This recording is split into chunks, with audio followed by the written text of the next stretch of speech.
Boa noite, meus irmãos. Sejam bem-vindos. A gente vê assim, aparentemente, né, aqui vazio, mas nós sabemos quantos irmãos nossos estão aqui para receber, para compartilhar conosco essa palestra, esses ensinamentos. Então, boas-vindas para vocês que aqui estão. Boas-vindas também, né? Boa noite e aos nossos amigos que nos acompanham pelo YouTube. Sejam sempre bem-vindos a acompanhar a nossa palestra. Em primeiro lugar, gente, eu gostaria de pedir a vocês, por gentileza, que desliguem o celular ou coloquem no modo silencioso, para evitar sobressaltos, né, que o barulho muitas das vezes tira a atenção não só nossa, mas também do palestrante. Amanhã é domingo, e todos os domingos, a partir das 9 horas da manhã, nós temos aqui na nossa casa a campanha de Fraternidade Alta de Souza, que é a campanha, ela percorre algumas quadras, algumas ruas, né? E ela arrecada donativos, alimentos, doações de roupas, alimentos, para nós doarmos para os nossos assistidos. Mas também, né, o principal objetivo da campanha é divulgar, né, a divulgação dos ensinamentos, né, evangélicos, do Espiritismo. Temos também aos domingos a sopa fraterna. A sopa, ela é confeccionada aqui na nossa casa, preparada, e ela é distribuída para os nossos assistidos. Ela começa às 8, o pessoal já começa aqui, 8h30 é o preparo, a prece, e em seguida todo o preparo e elaboração desse alimento, que serve, né, nós sabemos, não só de alimento para o corpo, mas principalmente para a alma daqueles que vêm aqui e recebem essa sopa. Nós estamos de recesso com da evangelização infantil. Ela acontece aqui aos sábados, das 9 às 10h30. A mocidade também, de 10h30 às 12 horas. Também acontece aos sábados. Nós temos também, gente, um trabalho que ele acontece nas segundas e nas quartas, sexta-feira do mês, chamado Grupo Corações do Caminho. Esse grupo, essas pessoas se reúnem aqui para confeccionar corações, almofadas, né, de coração, para serem doados para as mulheres que sofreram mastectomia, tanto do hospital de apoio, né, o hospital, a Rede Mulher, lá do hospital de base, e os menorzinhos retalhos fazem corações menores que são doados para as UTIs neonatal, também para os bebezinhos. Então, é um trabalho muito bacana, assim, né? Estão convidados também, ou divulgar, ou chamar alguém, tanto pode ser mulheres, homens, são todos bem-vindos aqui, tem trabalho para todo mundo, né? Na quinta-feira, no dia 16/7, nós teremos também às 20 horas a palestra. O tema é Infortúnios Ocultos. E o palestrante será o Cássio Vantuil, da Federação Espírita de Brasília, da FEB. Hoje, o tema é a cólera. E o nosso amigo palestrante é o Max Lânio, da FEB. Seja bem-vindo, viu? A gente agradece a sua presença. E eu vou agora ler a mensagem para a gente dar início ao nosso momento. Afeição. Como entender o sentimento da cólera nos trâmites da vida humana? A cólera não resolve os problemas evolutivos e nada mais significa que um traço de recordação dos primórdios da vida humana em suas expressões mais grosseiras. A energia serena edifica sempre na construção dos sentimentos purificadores. Mas a cólera impulsiva, nos seus movimentos atrabiliares, é um vinho envenenado, de cuja embriaguez a alma desperta, sempre com o coração tocado de amargurosos ressaibos. Essa é uma pergunta que está no livro Consolador de Emmanuel, psicografado pelo nosso querido Francisco Cândido Xavier. Eu vou diminuir as luzes para que a nossa amiga Zezé faça a prece inicial. Só um momentinho.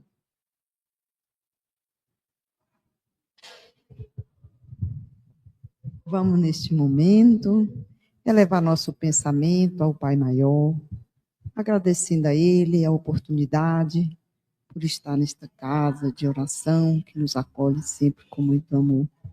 Que o Mestre Jesus nos envolva todos, em especial nosso palestrante, que vai trazer a palavra do Evangelho, que ele seja intuído, que possa sair bem melhor do que quando aqui chegamos.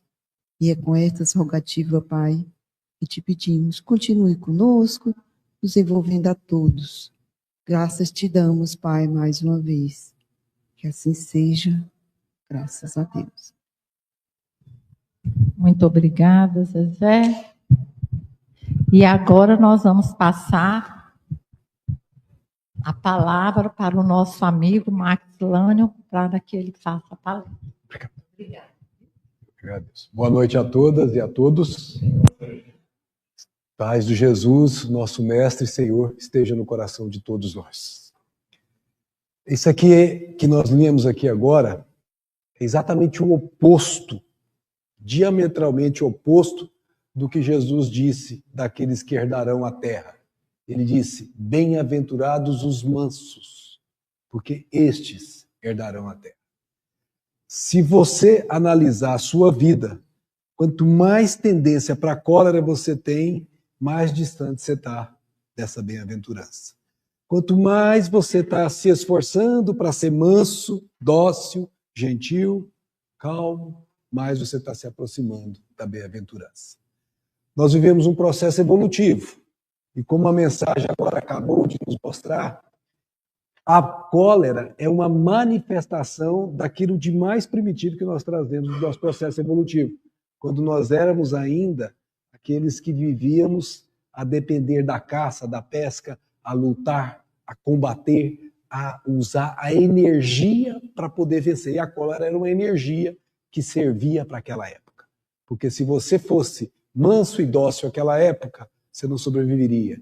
É natural que tenha sido assim, porque era necessário essa energia, porque cólera ou mansuetude são energias que se expressam de dentro da criatura para fora. Se fosse você manso, você não sobreviveria, porque aquela época era a necessidade de se lutar para a sobrevivência. A meta daquela época era viver, não era ser bonzinho, como diríamos agora.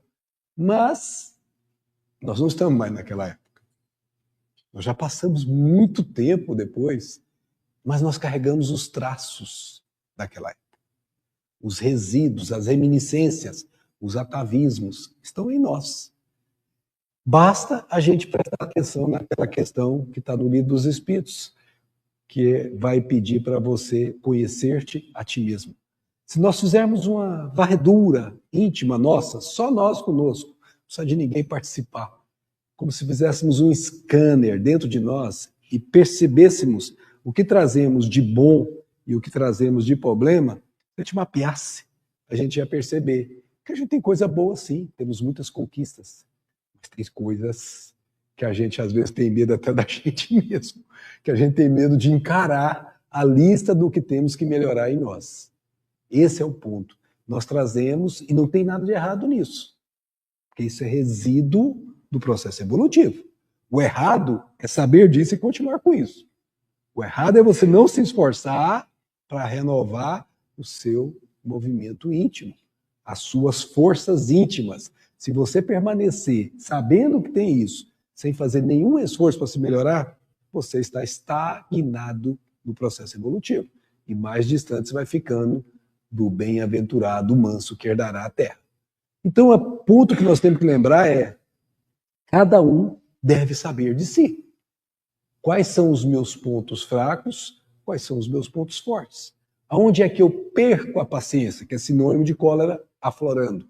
Quando eu começo a perder a paciência com alguém, que eu começo a me irritar, porque a irritação é uma manifestação inicial da cólera. Quando começa a acontecer isso, significa que eu tenho problema dentro de mim, porque senão eu não me irritaria. Eu não me irritaria. Ficaria calmo, porque aquilo não me afetaria intimamente. Você só se irrita porque aquilo entrou em ressonância com alguma coisa que você carrega dentro de você. Senão você não se irritaria.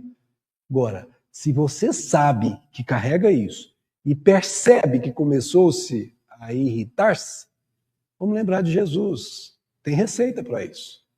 Ele diz assim: vigiai e orai. Para quê?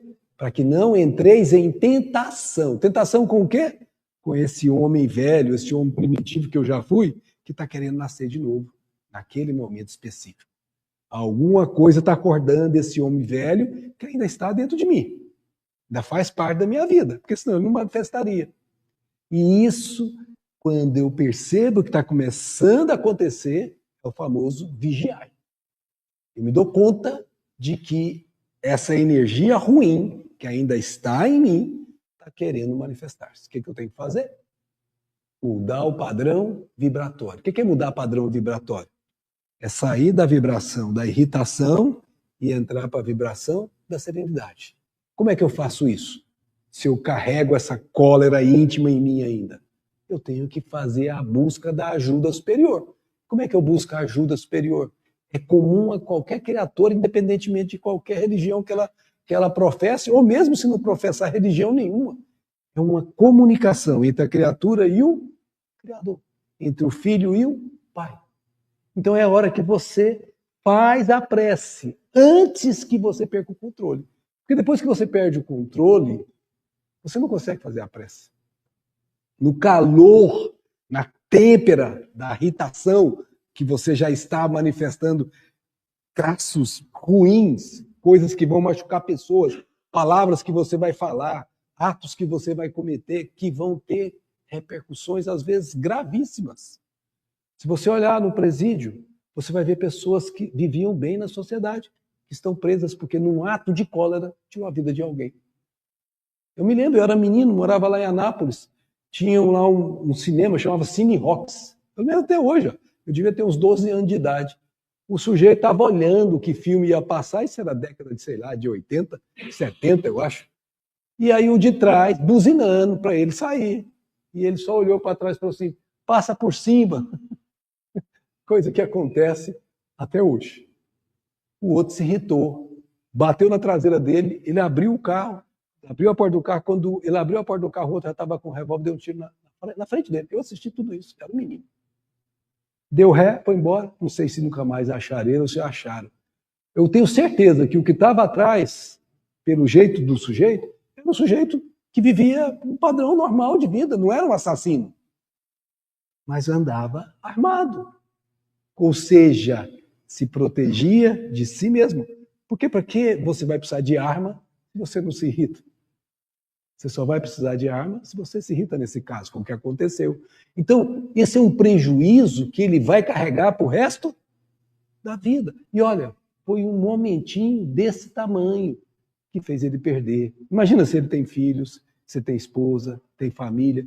Tudo isso ele é segregado da família, colocado numa prisão, tendo que conviver com pessoas que não é do padrão dele.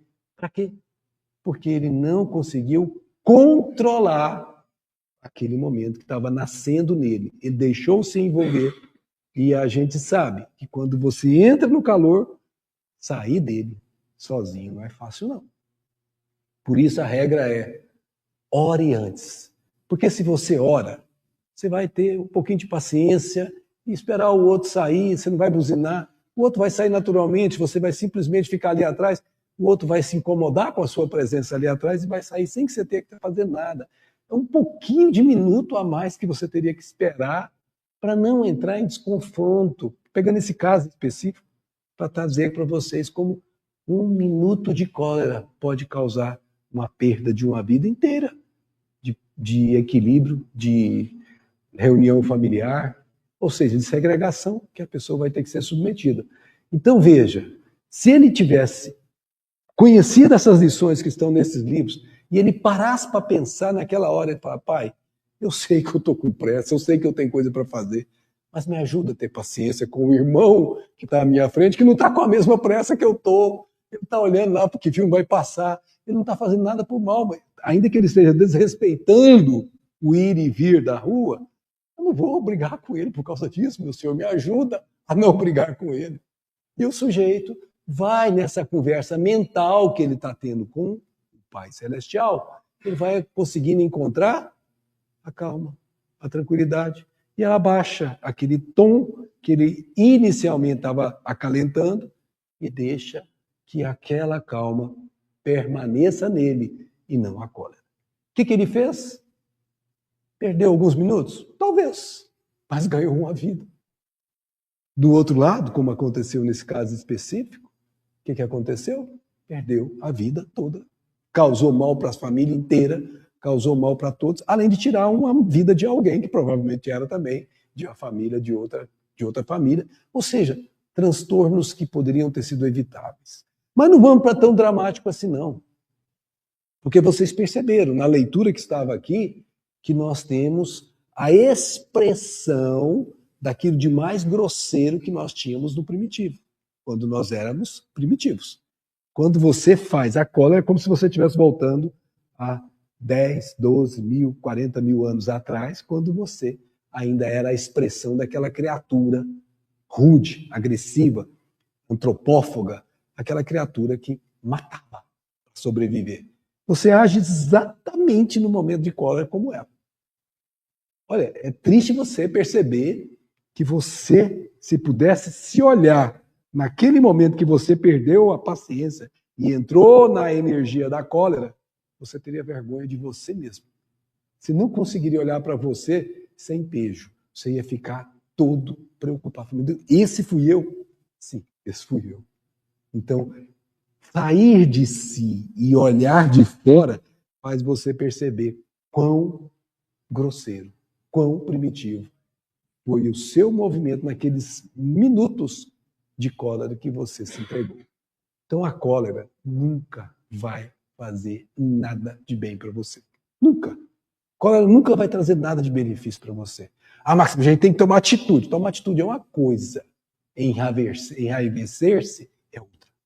Então você tem que ser firme, sim. Mas você pode falar com tranquilidade, você pode falar com brandura, você tem que falar o que tem que falar, mas o tom da sua voz não é agressivo. A forma de você colocar não é agressiva. As palavras que você vai escolher não são agressivas. Com isso, você atinge o propósito de se posicionar, mas sem ofender. Porque se você se posiciona ofendendo, você cria uma antipatia, mesmo que você não tenha se encolerizado externamente. Mas você cria uma antipatia. A pessoa vai olhar para você com um certo ar ruim por dentro. Vai ter uma antipatia por você e ela vai emitir em sua direção aquelas ondas que a gente não vê com os olhos, mas que estão nascendo do coração dela, na sua direção. Por quê? Porque você está criando no seu entorno inimigos ocultos, sutis, com palavras agressivas, com modos agressivos, com termos agressivos, enfim. Tudo isso é outra maneira de você causar mal. Então não é só evitar a cólera, é ser manso, é ser brando, é ser gentil, é ser suave. Ah, Max, mas manso com ele não resolve. Para Deus, nada é impossível. Como é que você apaga um fogo? Você joga mais combustível? Não.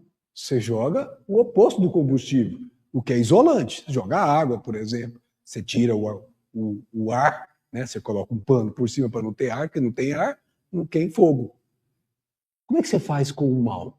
Se o outro é agressivo com você, você vai ser agressivo com ele?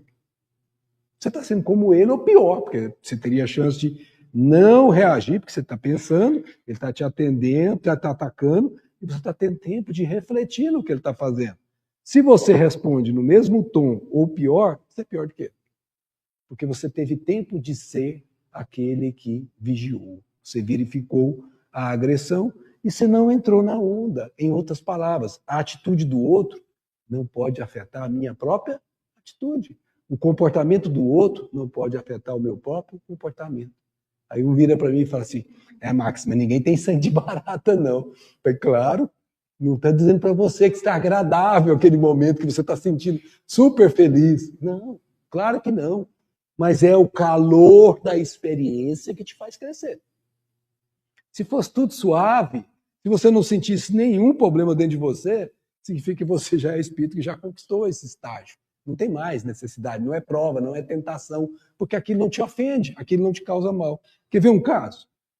Certa ocasião, Mahatma Gandhi tinha o problema da Índia com o Paquistão, né? Estavam com aquela briga, e um paquistanês que estava do lado de Mahatma Gandhi, que foi sempre aquele sereno, nunca usou violência e conseguiu libertar um país cativo da Inglaterra sem tocar em uma arma sequer, sem falar uma única palavra que agredisse os outros. Simplesmente a não violência, como é a expressão. Ele estava lá sereno, conversando, um paquistanês violento falou alguma coisa para ele, agressiva, e tinha um repórter do lado. O repórter falou, bom, agora o Gandhi vai ter que responder, né? Porque não é possível que ele não vai falar nada. O Gandhi não falou nada. Aí o repórter chegou nele, mas, ô Gandhi, olha o que ele falou para você. E o Gandhi, o que foi que ele falou para mim? O Gandhi nem tinha se preocupado com o que ele tinha falado. Por quê? Porque aquilo que o outro falou não tocou Gandhi. Olha a diferença. Perdão, só precisa oferecer perdão quem foi ofendido. Gandhi estava acima disso. Não é que ele perdoou o outro, é que ele não se ofendeu. Está acima. É um estágio evolutivo nobre. Não é por acaso que ele foi titulado como Mahatma, grande alma, na língua hindu. Sim, desculpa, tem aqui uma filmagem. Sorry, boy.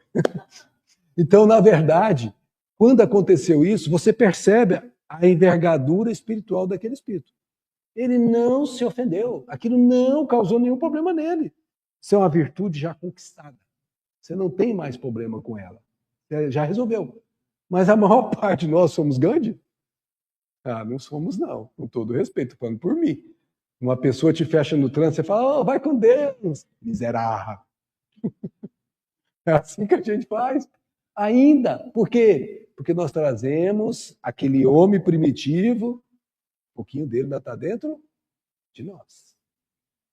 E como a energia é explosiva, porque a energia explode, a cólera é explosiva, ela traz problemas que só vão repercutir depois. Por exemplo, dentro de um lar, um marido ou uma esposa brigam, e no calor da discussão, aquilo que ela nunca falou para ele, vem à tona e ela fala. Ou ele nunca falou para ela, vem à tona e ele fala. Nunca mais ela esquece. Nunca mais ele esquece.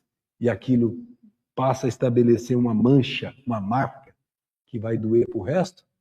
Puxa vida, eu confiei nele, eu confiei nela esses anos todos. Então era isso que ela pensava de mim, ou é isso que ele pensava de mim.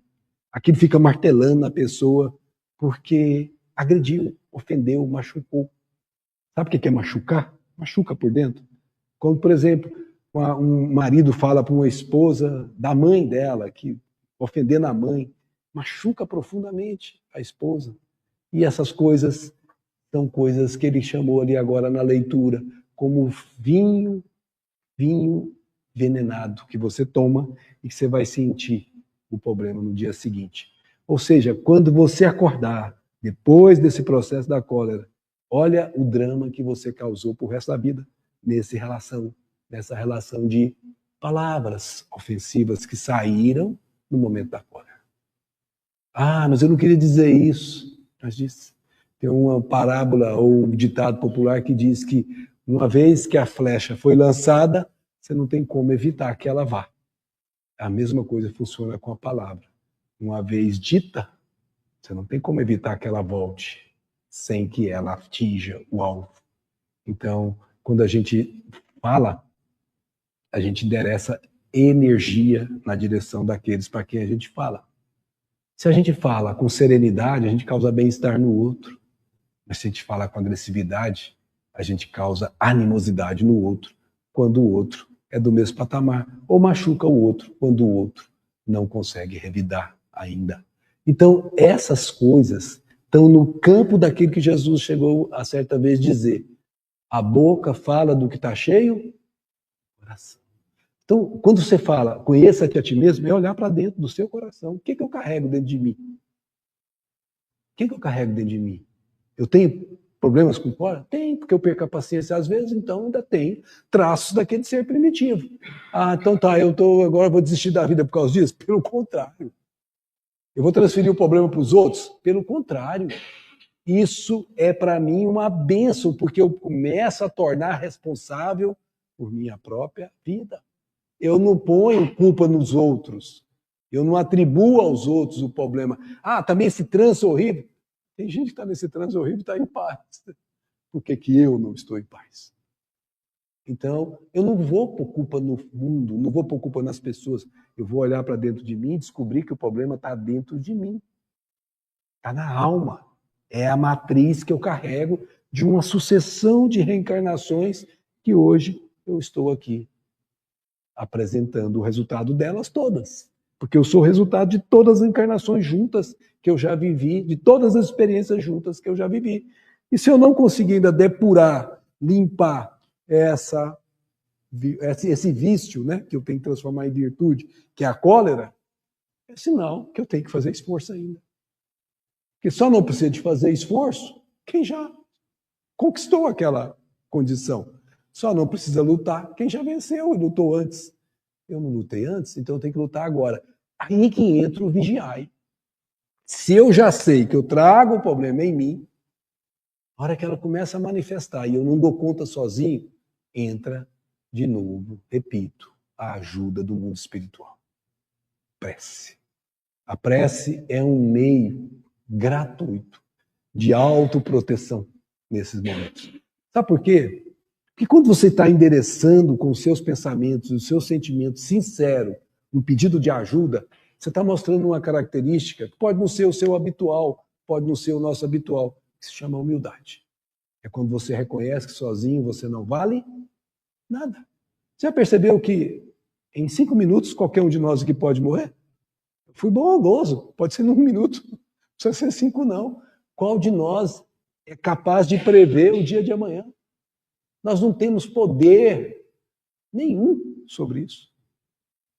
Você percebe que no mesmo momento que você está em paz, pode acontecer uma coisa e tirar a sua paz. E você percebe que você não está no governo de tudo na sua vida. A única coisa que você pode estar no governo na sua vida são os seus atos, são as suas palavras, são os seus pensamentos e, sobretudo, são os seus sentimentos que você envolve com tudo isso.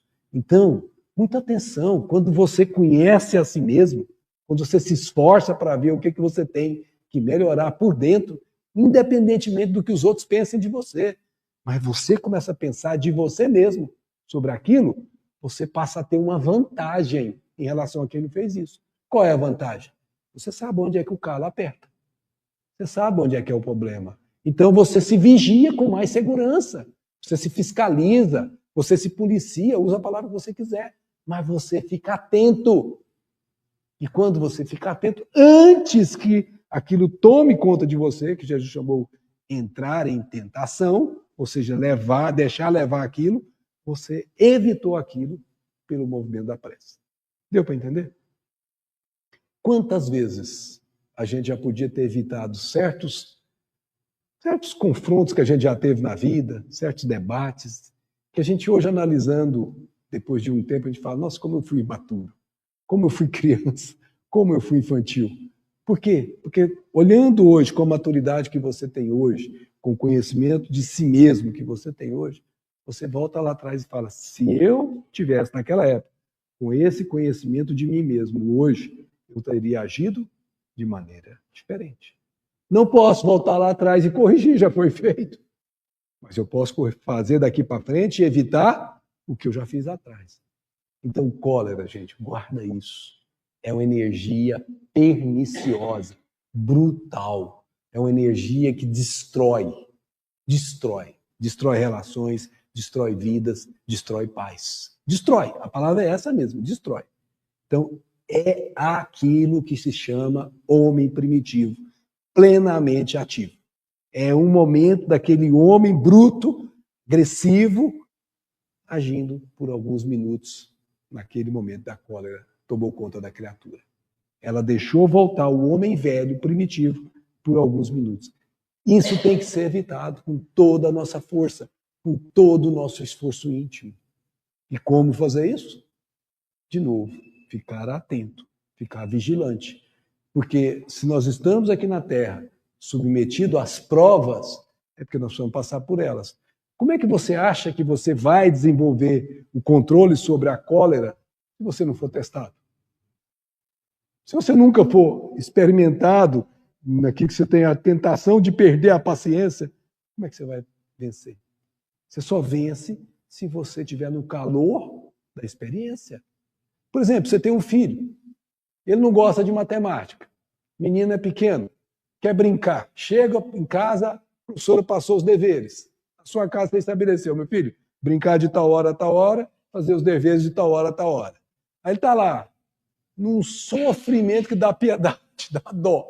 Ai, que coisa horrível essa matemática, eu não aguento essa matemática. Aí você vai fazer assim, não, tá bom, meu filho, vai sofrer, não vai brincar. Você faz isso com o seu filho? Para ele não aprender nada de matemática? Você não faz, você seria um pai irresponsável. O que você faz? Filho, realmente você falou, tem dificuldade mesmo. Mas papai e mamãe estão aqui, vamos fazer junto aqui? Se oferece para ajudar. Porque daí ele já vê aquilo que a gente chama pedir ajuda silenciosamente. Ele vai obter em você a segurança que está faltando a ele sozinho. É o que os Espíritos fazem com a gente quando a gente está sozinho aqui. Aí você vai ajudar. Filho, olha aqui, ó. O que você fez aqui? Ah, mamãe, eu fiz isso. Aí ele começa a conversar com você. Já não começa a ficar com aquela condição de bravinho, né? Que é muito bravinho. Aí você, olha, se você fizesse assim, o que dá? Ah, deixa eu tentar, mamãe. Aí vai tentando. Nossa, deu certo. Ele começa a sentir prazer em ter acertado aquilo que ele não conseguia acertar, que desanimava ele, irritava ele. Se você tiver, você não está fazendo por ele. Você está dando orientação para os caminhos que ele tem que fazer. Daqui um pouquinho ele toma gosto em fazer, porque ele vê prazer em realizar. É assim com a gente. É um sofrimento de início quando a gente parece que não dá conta. Mas se a gente passar por essa fase do sofrimento sem desistir, que o grande problema é quando a gente desiste. Sem desistir, a gente aproveitou o calor do sofrimento para se melhorar. Como é que você transforma a argila em um pote? Você tem que torná-la maleável, você tem que colocar no fogo para ela endurecer depois da forma que você quer, não é isso? O calor faz com que aquele processo aconteça em benefício do vaso que servirá para alguma coisa. Assim somos nós. No calor das dificuldades, nós aprendemos a depurar as nossas coisas ruins e construir aquilo que terá utilidade na nossa vida e na vida dos outros. É isso que é prova. E a cólera é uma coisa entre tantas que a gente carrega que precisa passar pela depuração. E não tem como passar pela depuração sem o calor das provas, sem o calor das dificuldades. Ah, mas ninguém gosta, mas se todo mundo gostasse, nós seríamos do mesmo jeito há milhares de anos, porque nós estaríamos sempre na mesma zona de conforto. Sabe o que é zona de conforto? Aquela que você está tranquilo, aquela que você sabe transitar por ela sem preocupação. Tira você um pouquinho daquilo, você fica meio instável, você fica meio sem saber, sem pé, sem saber onde está. Aí você começa a ficar desconfortável, mas você tem que mudar de patamar. E é nesse desconforto entre um patamar e outro que você atravessa o calor da prova e cresce. Entende, gente? Então, cólera, com todo respeito, é uma energia horrível. Ah, Marcos, eu tenho isso em mim, então eu sou horrível. Não, não é que eu sou horrível. Eu tenho em mim. É que eu sou alguém que precisa depurar essa energia horrível. Eu não posso deixar essa energia prevalecer sobre mim. E para ela não prevalecer sobre mim, eu tenho que impor controle sobre ela. Allan Kardec disse assim, numa determinada parte do livro, O Evangelho segundo o Espiritismo, lá no capítulo 17, item 4, se não me falha a memória. Reconhece o verdadeiro espírita como verdadeiro cristão, porque ambos são a mesma coisa. Quando são verdadeiros, ambos são a mesma coisa. Pela reforma moral que faz em si. Ou seja, o conheça-te a ti mesmo. Todo espírita verdadeiro mapeia-se, toma consciência de quem ele é, tamanho do seu posicionamento evolutivo, sem nenhuma preocupação com os outros, só consigo mesmo. E aí ele diz, uma vez mapeado, reconhece o verdadeiro espírita pelo esforço que faz para domar as más tendências, as más vocações, as más inclinações, os vícios, e construir as virtudes, as boas inclinações, as boas vocações. E isso é o que determina se eu estou me melhorando. Porque se eu sei que eu trago a matriz e que dentro dela tem a tal da cólera, eu sei que eu preciso me esforçar muito para que ela seja gradativamente minimizada e a virtude chamada mansuetude seja construída. É assim que funciona.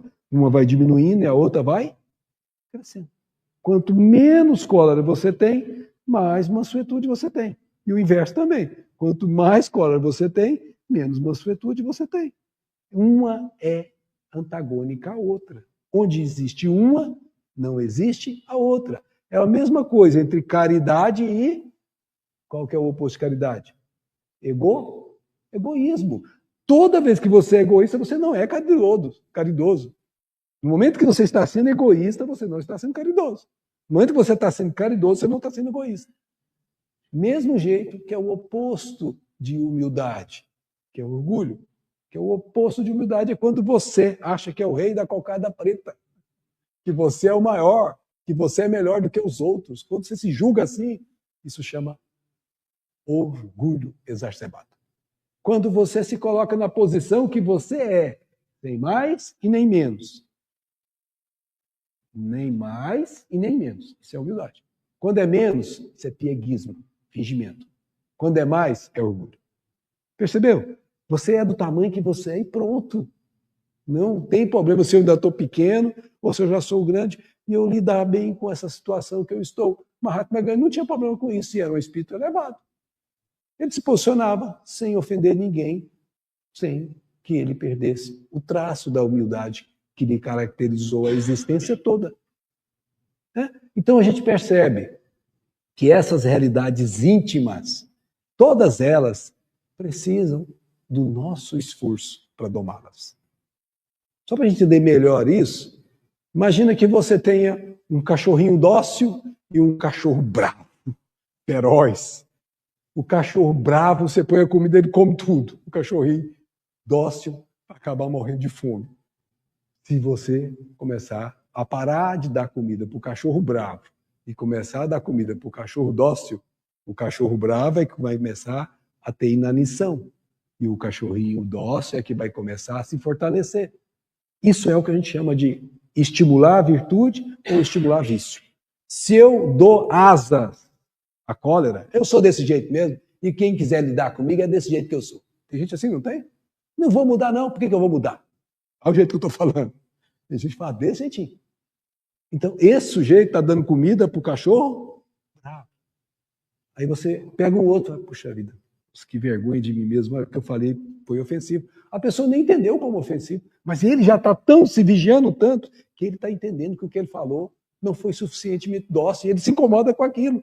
Quando ele se incomoda com aquilo, ele está deixando de dar comida para aquela situação do cachorro bravo e começa a alimentar o cachorro manso que ele precisa fortalecer dentro de casa. Casa íntima. Chegará um tempo, depois de muito esforço, de muita persistência, de muito tempo trabalhando em si mesmo, que ele vai ter a morte do cachorro feroz. Ou seja, aquele vício não fará mais parte da intimidade do coração dele. Por quê? Porque ele Não matou do sentido de a energia foi jogada fora. Ele transmudou a energia para outro patamar. Ele levou aquela energia de uma energia agressiva para uma energia dócil. A energia continua sendo a mesma. A energia continua sendo a mesma. A direção que eu dei para ela é que mudou. Vocês entenderam isso? Não é que você tem que matar o cachorro bravo. É que você tem que mudar o rumo da energia que está fazendo ele virar bravo ou fazendo ele virar dócil.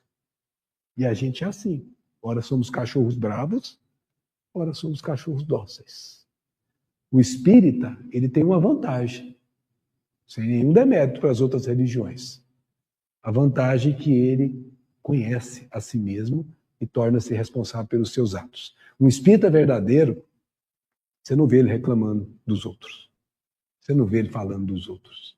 Ele começa a olhar para dentro de si, perceber o que ele precisa mudar e ele vai trabalhar em si mesmo, não preocupado com o que os outros vão dizer.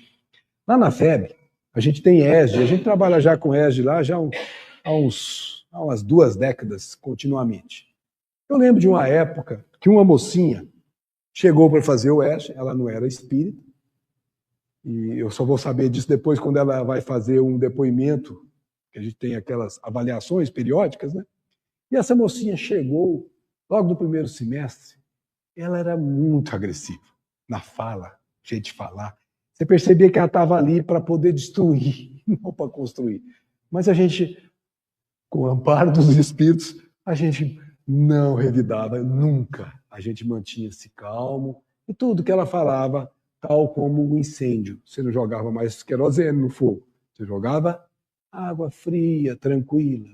O mal não se combate com o mal, se combate com o bem. Você não apaga a sombra com mais sombra, você apaga a sombra com luz. Então o que a gente fazia? Com tranquilidade, sempre voltava para ela, sem que ela percebesse em nós qualquer afetação com o que ela tinha falado. Com o tempo, ela foi abrandando, porque ela foi começando a prestar atenção. Ela era inteligente. Não tem nada a ver agressividade com falta de inteligência. São 2 coisas distintas. Ela era inteligente. Mas carregava alguma coisa dentro dela que expressava aquela agressividade. Ela não estava bem consigo mesma. Essa é a verdade. E, passado o tempo, ela começou a perceber no espiritismo que ela não era espírita. Ela começou a perceber lições que ela nunca tinha parado para pensar. Para encurtar a história, passaram 3 semestres. Ela foi melhorando pouco a pouco. 3º semestre foi um dia que a gente fez uma avaliação. Final do semestre, geralmente faz uma avaliação, né? Como é que foi o ESD para você? O que você sugere melhorar? Papapá. Conte uma experiência sua. Ela tomou a palavra, levantou e falou publicamente para os demais colegas que um dia ela estava parada, quer dizer, ela estava parada, ela iria para um lugar e tinha que estacionar. Na hora que ela estacionou, não tinha nem carro de cá nem de lá. E ela estacionou tranquilo. E aí, o que ela tinha que fazer demorou, quando ela saiu já era mais anoitecendo, estava escuro. E era cheio de árvores, não tinha uma iluminação muito boa. E ela mesma comentou, eu não sou muito boa motorista. E estava apertado porque tinham 2 carros parados do lado dela. Na hora de sair, ela deu uma barbeiradazinha e ralou no carro, arranhou o carro do lado. Diz que naquela hora, estava tudo escuro, não tinha câmera. Ela falou assim, meu Deus, ninguém viu. Se fosse eu, há 1 semestre e meio atrás, eu nem pensava 2 vezes. Eu ia embora porque o outro ia fazer a mesma coisa comigo. Ela pensava assim antes. Mas depois de 1 mês, 1 semestre e meio, aqui, não, aliás, 3 semestres, né? 1 ano e meio, na verdade. Eu não posso fazer isso. Ela parou o carro, pegou um bilhetinho e escreveu assim, me desculpe, eu não consegui ver e arranhei seu carro. Meu nome é fulano de tal, meu telefone é esse, me ligue que eu vou fazer o ressarcimento dos danos que tem no seu carro. Colocou no para-brisa do pessoa de forma bem clara, que dava para ele ver. Aí ela esqueceu disso, né? Mais ou menos uns 4 dias depois, alguém liga para ela. Você é fulano de tal? Sou. Eu sou a pessoa que você arranhou o carro. Ela falou assim, o senhor me perdoe. Minha filha, Você é de que planeta? Ninguém faz isso não, minha filha. Ou seja, o padrão do mundo não é o dela. O padrão do mundo não é o padrão daquele que quer ser responsável consigo mesmo. Por isso que quando você vai seguir Jesus, você é um peregrino. Você fica fora da caixinha. Porque seguir Jesus exige de você atitudes que não são convencionais. Brigar, ser macho, homem, né? Macho, vai falar isso, leva desaforo para casa nunca. A gente na doutrina espírita aprende a levar desaforo para casa sim. Levar desaforo para nunca revidar. Contrário do que nos ensinam na normalidade da vida.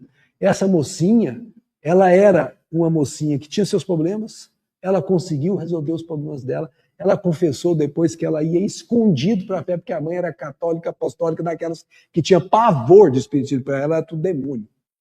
Tudo demônio. E ela tinha razão, porque demo quer dizer espírito, não tem nada de errado. Só que o demônio que ela pensava era bicho feio. E ela, nem por sonho, a mãe sabia que ela estava na Federação Espírita Brasileira. Pensa. E ela continuou insistindo, porque ela viu ali a luz que ela vinha buscando e não encontrava para sua própria solução de vida. No fundo, ela carregava cólera, que ela não conseguia lidar. Perdia a paciência com os outros, criava inimizades desnecessárias, porque ela não conseguia lidar com isso. Pois depois desse tempo, no curso, ela se transformou em outra pessoa. Está 100%? Claro que não. Está se esforçando, está lutando para não dar vazão às tentações com aquilo que não convém. E a cólera é uma dessas. Então, muito cuidado. Muito cuidado. Porque nesse livro aqui, eu trouxe para vocês, só para vocês verem. No Evangelho segundo o Espiritismo, você tem um capítulo que trata só sobre cólera. Que é esse capítulo que a gente chama de capítulo 9 aqui. Bem-aventurados que são mansos, olha a palavra, exatamente o oposto. Bem-aventurados que são mansos e pacíficos. Você tem essa parte também. Você tem aqui também, no Consolador, que foi apresentado aqui, a questão 181, que fala que cólera é uma energia primitiva, grosseira, que você tem que transformar numa energia que não seja grosseira, uma energia suave, dócil. Esse livro é um livro de perguntas e respostas também. Você tem o Espírito de Verdade, esse livro, e esse escrito pelo Chico, pelas mãos de Emmanuel, e pelas mãos de outro espírito, que é André Luiz, nesse livro aqui também, que também fala, rapidamente vou ler só um pedacinho para vocês, ó. Cólera não resolve, agrava.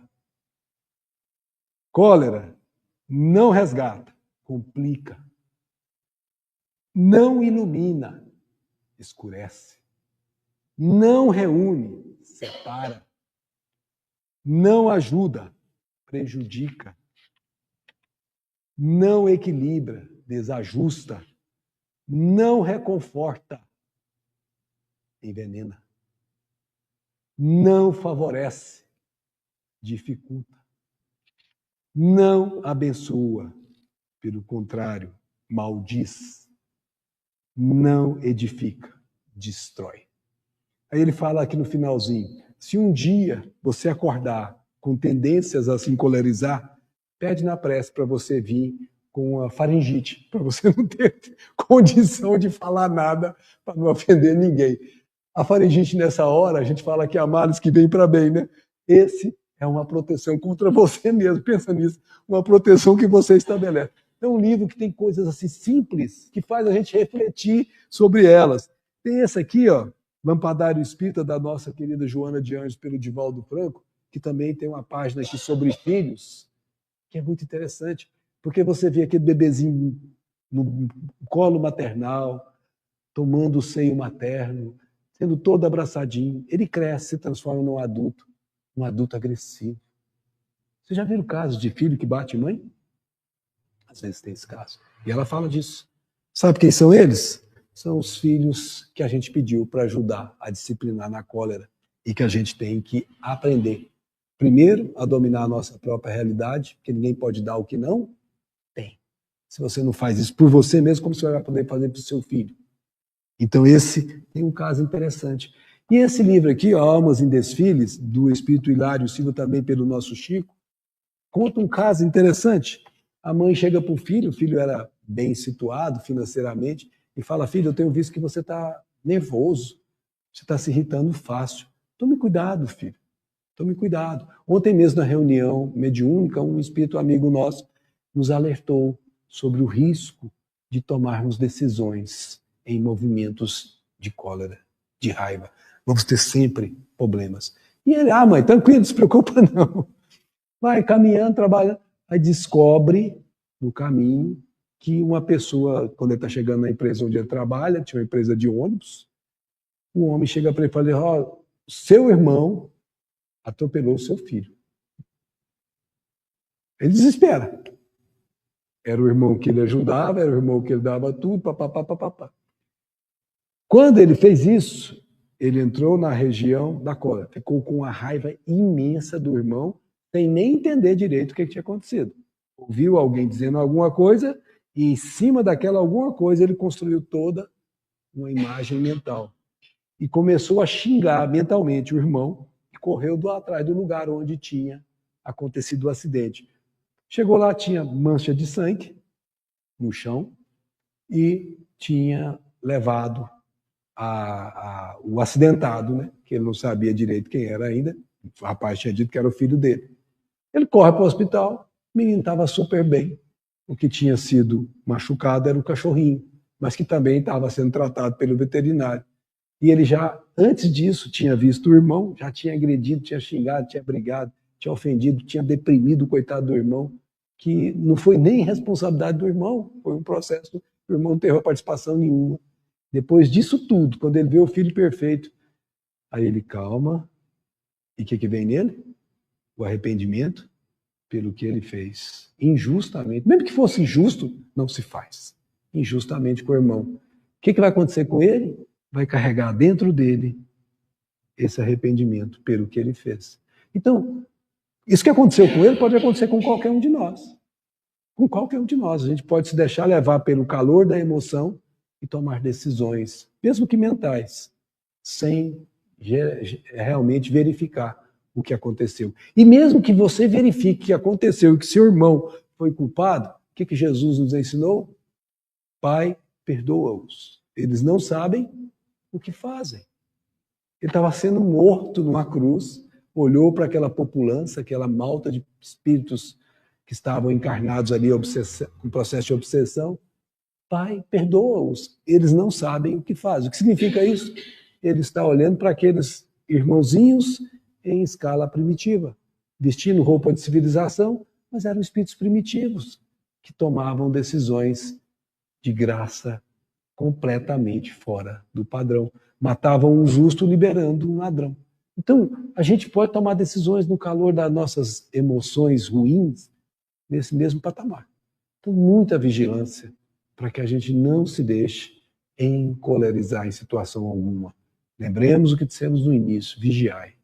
Se você já sabe quais são as coisas que te afetam, não só a cólera, fica atento a elas, porque você vai ter muitos spiritual trainers, ou seja, pessoas que vão aparecer na sua vida para poder colocar isso em evidência, e colocando isso em evidência para você lutar contra elas.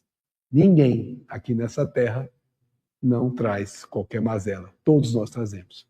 Segredo: conhecê-las e vencê-las. Essa é a nossa meta. Gente, muita paz a todas, muita paz a todos e muito obrigado por sua atenção.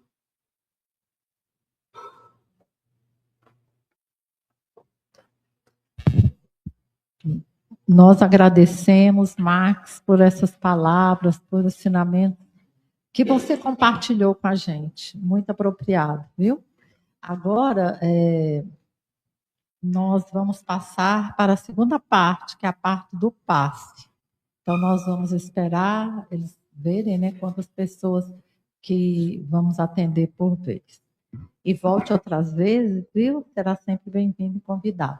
Eu vou diminuir as luzes para fazer a prece e nós vamos, enquanto a gente aguarda.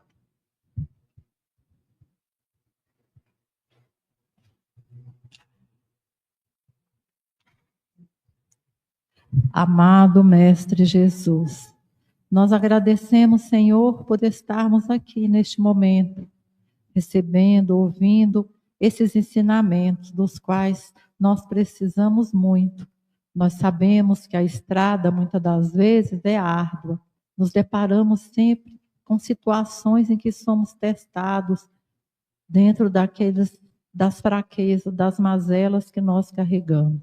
Mas nós te pedimos, ó Pai, para que nos intue, para que nos faça sermos calmos, para que nos faça, Senhor, olharmos o nosso próximo como aquele irmão que está também aprendendo, que está aqui neste mundo também em busca da sua melhoria e do seu progresso. Portanto, Senhor, nós pedimos a Ti, faz-nos humildes, mansos e humildes de coração em todos os momentos que se façam necessários. Nós pedimos a Ti que nos conduza de volta aos nossos lares e que nos dê uma boa semana. Esteja sempre conosco, Jesus, hoje, agora e sempre. Que assim seja.